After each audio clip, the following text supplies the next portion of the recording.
वही का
ही उज्जैन कानपुर में, जो कि यूपी के अंदर आता है।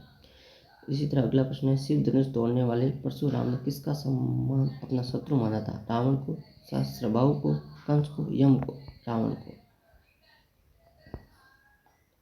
और शहर के मुख्य बाजार, मुख्य चौराहे पे किसकी प्रतिमा लगी हुई थी? शहर के मुख्य बाजार के मुख्य चौराहे पे तो नेताजी सुभाष चंद्र बोस की प्रतिमा लगी हुई थी।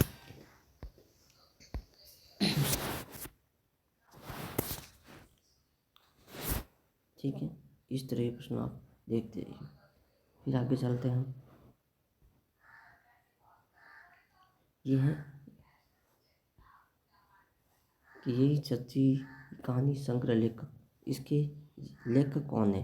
यही सच हैं, यशपाल, यतीन्द्र मिश्र, मनु भंडारी, रामबख्श बेनीपुर। तो इसके लेखक हैं यशपाल। लखनवी अंदाज के लेखक के माध्यम ने कवि ने किस प्रकार व्याख्या किए? कवियों पर, नवाबों पर, स्वयं पर, नई कहानियों के लेखकों पर? तो इसका है कवियों पर। तो ये लखनवी अंदाज पाठ से लिया गया। मानव संस्कृति है कैसी है? विभाज्य है, अविभाज्य है, विनाशकारी, प्रलयकारी? विभाज्य है। आगे चलते हैं। मेहनत कश बादशाहों का शहर किसे कहा गया है? तो ये गत्तौक। पिताजी तारकेश्वर का प्यार से क्या कहकर बुलाते थे? नेमिनाथ। तारकेश्वर पाठ में। अब आपको यहाँ रिक्त स्थानों की पूर्ति, इनके प्रत्येक प्रश्न का 1 अंक बाहर होगा। खाली जगह में केवल आपको संख्या 1 और इसका खाली जगह बननी है। जिस क्रिया में 2 कर्म प्रयुक्त होते हैं उस क्रिया को क्या कहते हैं? दिक्कृमिक। अविकारी शब्द ही क्या बोला है? अभी कहते हैं। समास के दोनों पदों को समान प्रदान होते हैं उन्हें क्या कहते हैं? जहाँ समास के दोनों पद समान होते हैं उन्हें हम किस नाम से जाना जाता है?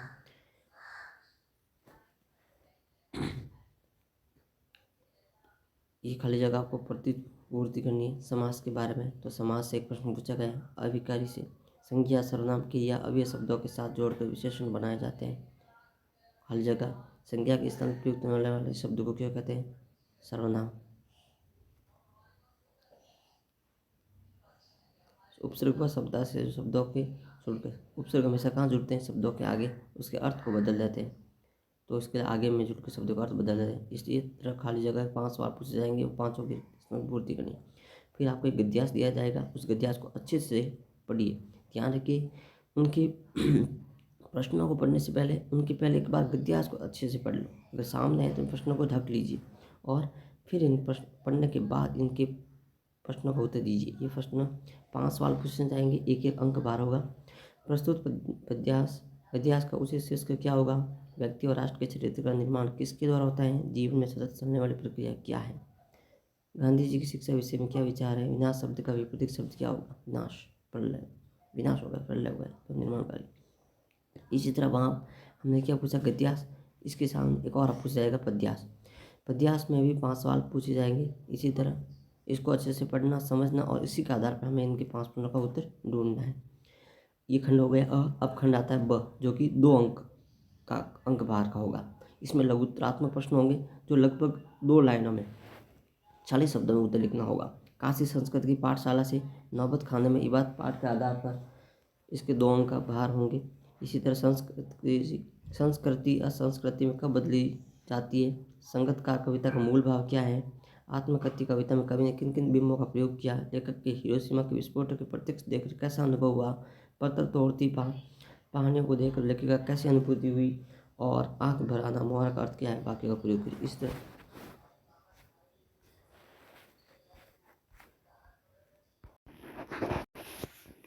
सेक्शन सी की बात करें तो खंड जो 6 है उसकी बात करें हम, तो ये 6 है।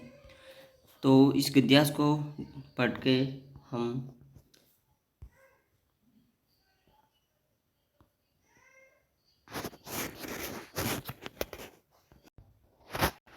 खंड सी की बात करें हम, तो यहाँ पर भी पंडित गद्यांश को ध्यानपूर्वक पढ़कर प्रश्नों का उत्तर देना है। और ये जो अपने उत्तर है जो पुस्तिका में लिखना है, जो कोई एक एक अंक बाहर का होगा।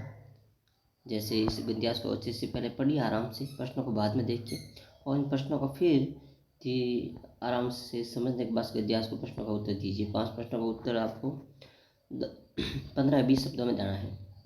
फिर आगे ये करो या फिर अथवा में अगर हम दे रखे दूसरा पैराग्राफ दे रखा है उसी को आप पढ़कर इसमें से प्रश्नों का उत्तर ढूंढना है। तो 1-2 गद्यांश ये समझकर आपको इस मॉडल पेपर के आधार पर तैयारी करनी है।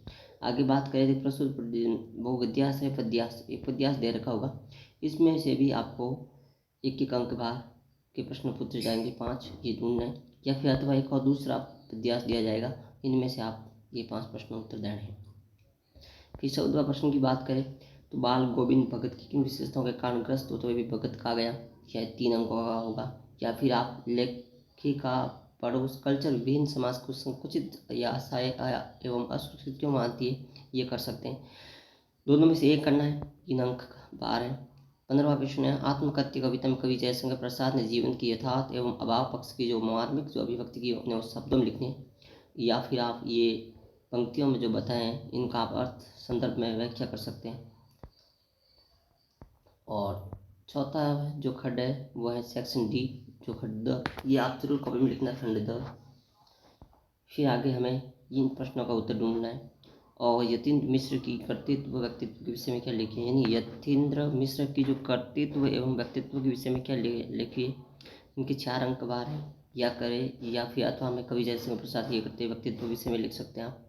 उनका एक अच्छे से आप कॉन्सेप्ट समझना है। जयशंकर के बारे में लिखो, जयशंकर का जन्म स्थान और उनके प्रमुख कृतियाँ, उनके जीवन के बारे में कुछ बॉडी के भाग, और आखिरी में इनका जो देहत हुई मृत्यु की वो आप विवरण लिख सकते हैं।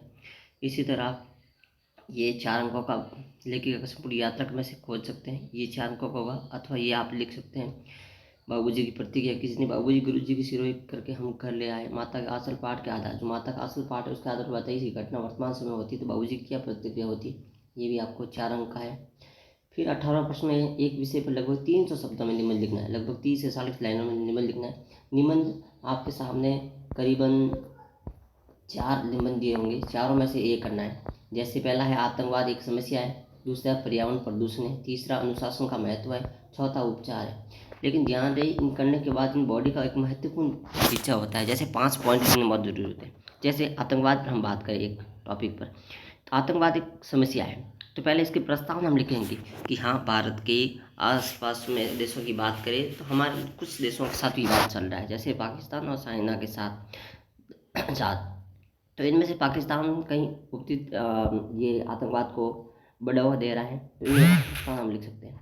फिर आतंकवाद का अर्थ क्या है, आतंकवाद किसी धर्म जाति भेद नहीं होते हैं, ठीक है। तो आतंकवाद का अर्थ लिख सकते हैं, आतंकवाद से उत्पन्न की क्या समस्या होती है, आतंकवाद से निपटने के लिए हम क्या उपाय कर सकते हैं, और आखिरी में उसका आपका निष्कर्ष जो उपचार है। ये 5 पॉइंट लिख दे तो आपको इस निम्न में से आपको पूरे के पूरे नंबर 6 अंक मिल सकते हैं। ये 5 पॉइंट बढ़िया ढंग से लिख के व्यवस्थित, और इन चारों में से एक करना है।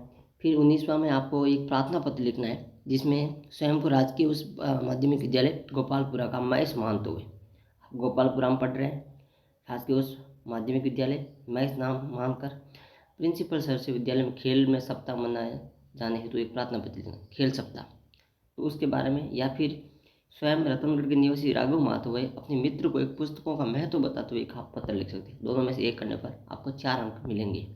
और 20वां है, निर्धन महिलाओं के द्वारा बनाई गई दरियों की बिक्री हेतु विज्ञापन लिखिए, अथवा व्यावसायिक शिक्षा क्षेत्र में बनाई गई वस्तु की प्रदर्शनी देखने हेतु एक विज्ञापन लिखिए। इन चारों में से 4 अंक का होगा, दोनों में से एक करने पर। तो इसी तरह आपको ये मॉडल पेपर, कहने का तात्पर्य मेरा यही है कि इसी मॉडल के आधार पर आपके प्रश्न पत्र बनेंगे। आप इसको हुबहू समझ सकते हैं। इसी की तरह आपको मेन एग्ज़ाम में जो आपके एग्ज़ाम शुरू हो रहे हैं मार्च में, वो इसी तरह आएंगे मॉडल पेपर।